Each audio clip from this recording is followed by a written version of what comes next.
This is the truth about wealth and success. Most people will never taste it, not because they are unworthy, not because the universe conspired against them, but because they refuse to demand it from themselves. Success does not knock on the door of the hesitant. Wealth does not arrive to the passive. Fortune is not gifted, it is seized. The world you live in was built by the few who were willing to see further, to think bolder, to persist longer than the crowd.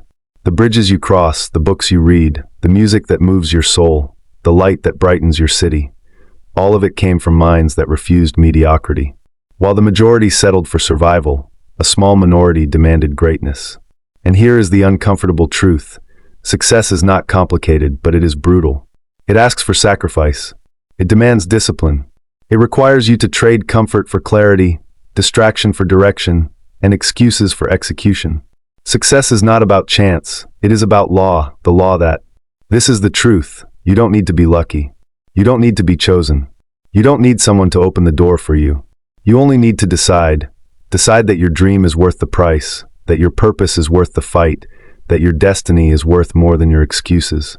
Success is never handed over. It is hunted down. Wealth does not come to those who wait. It comes to those who create. And the greatest truth of all, success is not something you chase.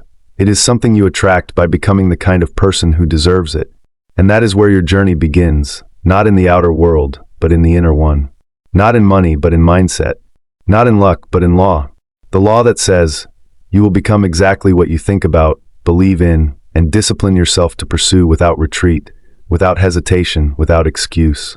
Napoleon Hill said it clearly, whatever the mind of man can conceive and believe, it can achieve.